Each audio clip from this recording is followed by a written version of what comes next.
Imagina por un instante la figura de un arquitecto. La imagen mental que surge de inmediato suele ser la de proyectos monumentales, ¿verdad? Estructuras de vigas de acero, vidrio templado y esos cálculos matemáticos gélidos y precisos. Nuestra expectativa siempre se inclina hacia la rigidez de las formas. Así es, estructuras erigidas para desafiar al tiempo a través del hormigón armado, una cimentación casi impenetrable. Es el estándar previsible, una ciencia tangible diseñada para jamás ceder ante las inclemencias del tiempo. Exacto. Pero, ¿y si el material de construcción no fuera el concreto? Es decir, ¿qué tal si este arquitecto decidiera que sus cimientos estarían hechos de neblina, de una lluvia punzante, del barro acumulado en los caminos, o incluso de la propia historia humana? Vaya, en ese caso cambiamos por completo la escala de las cosas. Hablaríamos de una base mucho más inestable, pero infinitamente más viva. Sin duda. Y hoy, en esta inmersión profunda, aquí en Diálogos Biográficos, nuestra misión es justamente explorar la mente y el legado de un auténtico constructor de mundos. Nos referimos a Neftalí Ricardo Reyes Basualto, conocido universalmente como Pablo Neruda. El gigante Neruda. Es imposible hablar de la literatura latinoamericana sin toparse con esa estructura monumental que él edificó. Imposible. El objetivo de hoy, para quienes buscan el conocimiento puro y siguen nuestro canal, es desentrañar la sofisticación técnica y el colosal valor intelectual de su vasta producción literaria.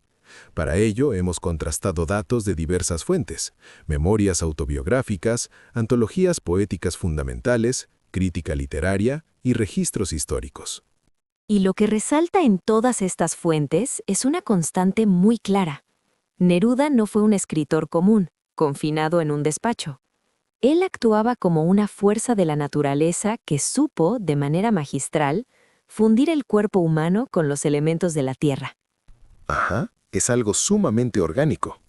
Y más tarde logró tomar el dolor y la historia de todo un continente para transformarlos en poesía de un rigor estético abrumador. Bien, analicemos esto entonces. ¿Cómo es que un joven criado en una provincia remota llega a convertirse en esta fuerza tectónica de las letras? Para entender al arquitecto de la palabra, primero debemos visitar el terreno donde se asienta su edificio poético. En el caso de Neruda, esos cimientos son literales. Estamos hablando de la lluvia y el barro de su infancia. Se formó en el sur de Chile, en la región de la Araucanía, específicamente en Temuco, y la descripción que nos llega de esa arte de la lluvia no es la de una llovizna romántica. Es una lluvia que cae como agujas de vidrio, el lodo constante en las calles. Sí, un entorno casi opresivo, pero al mismo tiempo deslumbrante. Absolutamente deslumbrante. Creció rodeado de la madera colosal de los árboles locales, los raulíes, y bajo la sombra del volcán Yaima. Un detalle increíble de las crónicas es que su voracidad por la lectura no surgió de la nada. La directora de un liceo local percibió su talento y comenzó a facilitarle libros densos, literatura rusa, grandes novelas europeas. Y no se trataba de cualquier directora. Exacto, era nada menos que Gabriela Mistral. Ese contacto iniciático fue crucial para moldear su verve literaria. Sin duda alguna. Y lo que me parece brillante es que esa naturaleza indómita de Temuco no fue solo un decorado para él, fue la génesis misma de la métrica emocional del poeta. Él inventó lo que podríamos llamar una lírica telúrica. Es decir, el paisaje sudamericano, las rocas, la lluvia, dejan de ser un trasfondo pasivo para convertirse en la esencia material del verso. Estaba fundando una nueva estética latinoamericana que olía a madera mojada. Eso me lleva a un cuestionamiento crítico. Si comparamos esa lluvia pesada de Temuco con la tinta en la pluma del poeta, ¿hasta qué punto la brutalidad de ese entorno obligó a Neruda a rechazar el preciosismo europeo, ya sabes, los cisnes y las ninfas, para crear una voz que suena literalmente a madera y tierra? Lo obligó por completo. Comprendió que la sintaxis europea, más pulida, era demasiado frágil para dar cuenta de las fallas geológicas y las selvas impenetrables de América Central. Él necesitaba un hacha, no un cincel delicado. Tiene todo el sentido. Pero luego presenciamos un giro radical en su juventud. De la soledad de los bosques australes, nuestro análisis avanza hacia el impacto de la vida urbana. Se traslada a la capital, Santiago. Y la capital le provoca un choque térmico enorme. Gigantesco. La naturaleza se funde con el descubrimiento de la bohemia juvenil, el cuerpo y la pasión visceral. Este crisol culmina en la publicación de 20 poemas de amor y una canción desesperada. Y eso cuando apenas tenía, ¿qué? Unos 20 años. Así es, a los 20. Y las fuentes nos devuelven imágenes poderosísimas de esa etapa. Ese célebre inicio, cuerpo de mujer, blancas colinas. Hay una fusión narrativa perfecta entre un erotismo casi solar y una melancolía existencial profunda. Cierto. Y la transición de la provincia a la gran ciudad es evidente en las figuras que los estudiosos identifican en su obra. Marisol, que representa la infancia, los ríos, esa luminosidad costera. Y Marisombra. La estudiante de la capital. Exacto, la estudiante de Bohena vinculada a la niebla y a la soledad de la metrópoli. Y fíjate que aquí es donde el asunto se pone interesante. Es muy fácil, y lo vemos constantemente, etiquetar la poesía amorosa juvenil como algo ingenuo o melodramático. Pero lo fascinante es cómo él anula ese riesgo. Neruda no escribía simples versitos de amor adolescente. Él elevaba la figura femenina a una dimensión cósmica. La mujer, en su texto, se convierte en una geografía entera por explorar. Anclaba el sentimiento en lo físico, ¿no es así? Precisamente. Hay un dominio absoluto del soporte físico de la palabra. Usa expresiones como te excavo, un verbo de trabajo manual aplicado al erotismo. Pero ¿cómo es que esa adopción de la estética de la materia impide que los versos caigan en el sentimentalismo barato y los transforma en mapas táctiles del mundo? Simplemente porque su palabra tiene un peso geológico. Cuando quiere hablar de tristeza o de ausencia, recurre a anclas materiales. Esta estética funciona como un blindaje contra las abstracciones fáciles. El lector percibe la textura del bote vacío, siente la humedad de la noche. No es un suspiro vago, es el viento golpeando el muelle. Es sumamente táctil. Sin embargo, el foco de su vida y de su obra cambia de forma drástica.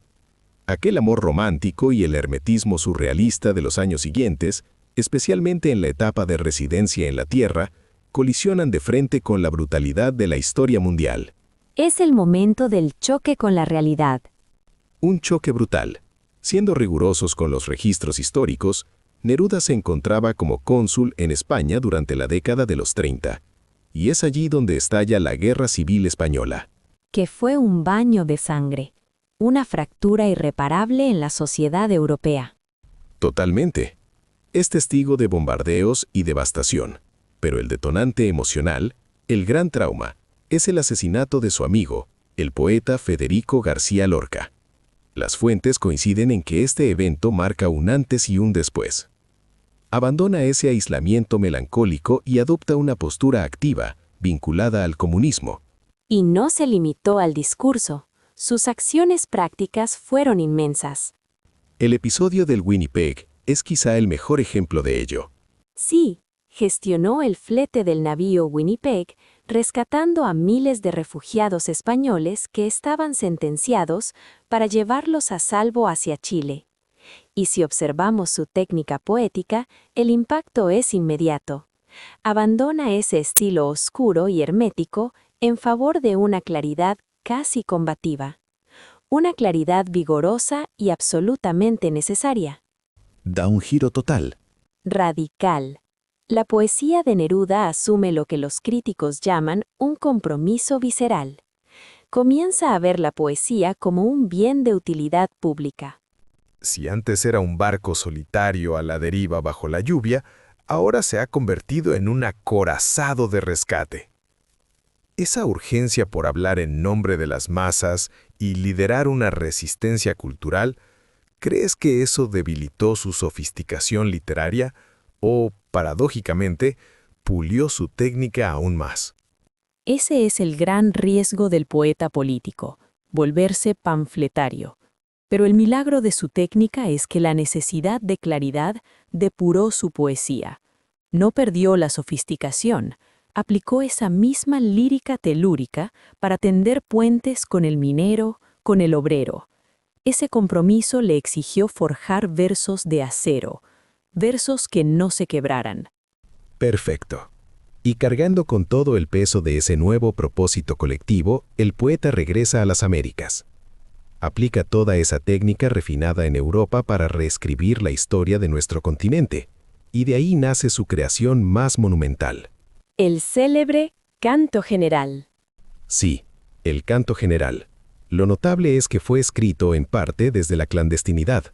Los registros cuentan que era perseguido políticamente en Chile y debía cambiar constantemente de refugio.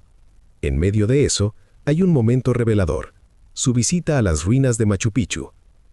Allí se consolida la intención del libro: dar voz a los oprimidos, a los constructores anónimos, a los mineros y a los pueblos originarios borrados por la historia. Al observar el panorama completo, la ambición de esta obra resulta casi sobrecogedora. Las fuentes suelen definir el Canto General como una suerte de Biblia laica de América Latina. Una Biblia laica. Es un término contundente. Contundente y justo, porque Neruda crea un canto épico. Es una crónica social y al mismo tiempo una ascensión espiritual. Es una obra estructurada magistralmente que refleja sus convicciones ideológicas, pero fundidas orgánicamente con la herencia natural e histórica de las Américas. Entonces, ¿qué implica esto en la práctica literaria? Porque erigir una Biblia laica requiere una arquitectura monumental, esa cimentación gigante que mencionamos al principio. ¿Cómo logra Neruda equilibrar la inmensidad del imaginario colectivo de todo un continente sin perder la escala humana, sin perder esa sensación que permite al lector palpar la textura de las piedras de Machu Picchu? Lo logra anclando lo épico en el detalle microscópico. En su poema sobre Machu Picchu, no habla de la esclavitud en términos abstractos. Nos pide que miremos el grano de maíz en las manos del trabajador muerto. Nos pide ver la herramienta vieja y mellada. El imaginario colectivo solo nos conmueve porque él mantiene el vocabulario enfocado en el sudor y en la materia. La inmensidad se construye mediante la suma de partículas mínimas. Y eso establece un puente narrativo perfecto hacia la última etapa de su vida. Tras abarcar esa vastedad épica de un continente, su jornada poética regresa al microcosmos.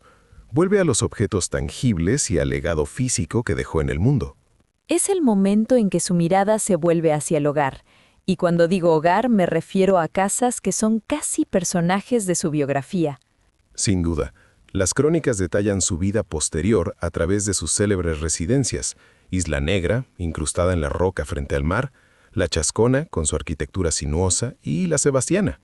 Dentro de ellas descubrimos sus inmensas colecciones: los mascarones de proa, las carrancas de barcos, los navíos minúsculos en botellas y más de 15,000 caracoles y conchas marinas. 15,000. Es una obsesión táctil, ¿no crees? Una obsesión. Y en su lírica esto se refleja en las odas elementales. Escribe odas a una cebolla, a una tijera y en los 100 sonetos de amor, que él mismo definía como sonetos de madera, tallados a hachazos. Para concluir esta trayectoria de forma factual, tras el colapso democrático y el golpe militar de 1973 en Chile, fallece pocos días después.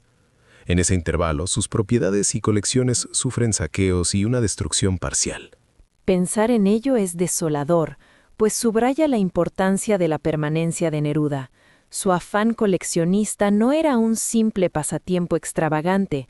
Sus casas y objetos eran extensiones literales de su poética. Era la estética de la materia aplicada a la decoración de la vida misma. Tiene sentido. Se rodeó de la misma materia que tanto cantó. Sí, buscó otorgar una dignidad extrema a lo cotidiano y al oficio humano. El carpintero que fabricó una silla merecía la misma reverencia que un emperador inca. Debido a ese intento de borrado histórico que sufrieron sus bienes, hoy, en el siglo XXI, tenemos el deber de enfatizar la importancia de preservar la dignidad de esta obra.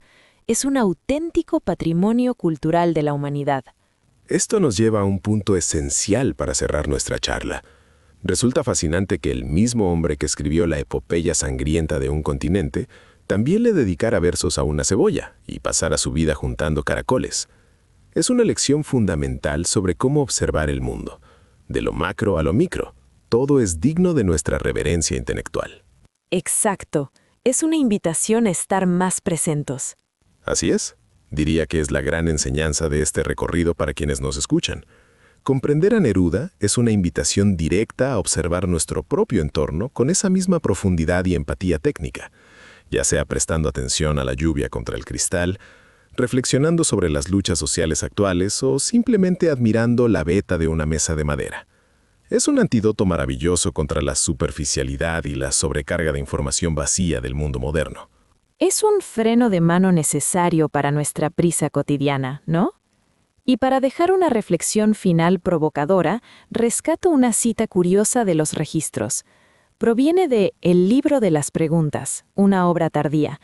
Entre tantas indagaciones sobre la naturaleza, él pregunta lo siguiente: ¿hay algo más tonto en la vida que llamarse Pablo Neruda? Vaya, es una ruptura total de las expectativas. Es espectacular. Nos deja una reflexión duradera. Detrás de aquel arquitecto monumental de las palabras, existía un hombre que no solo ofreció certezas políticas e históricas. A través de una mirada casi infantil, curiosa y profundamente inquisitiva, nos legó las preguntas más puras para navegar nuestras propias existencias. Brillante. Es sin duda el legado de alguien que supo fundar edificios que resisten al tiempo, no por ser rígidos, sino por ser profundamente humanos y eternamente cuestionadores. Bien, cerramos nuestro análisis por hoy. Antes de despedirnos, quiero hacerles una invitación especial. Si han disfrutado de este video, denle me gusta, suscríbanse al canal y activen las notificaciones para no perderse nuestras próximas entregas. También dejen sus comentarios. Sus opiniones y sugerencias son esenciales para nuestro crecimiento. Para quienes deseen colaborar y fortalecer este proyecto, encontrarán las opciones de apoyo en la descripción. Su participación marca la diferencia para que podamos seguir compartiendo contenido como este. Muchas gracias por su apoyo y por acompañarnos. Hasta el próximo video. Hasta el próximo video.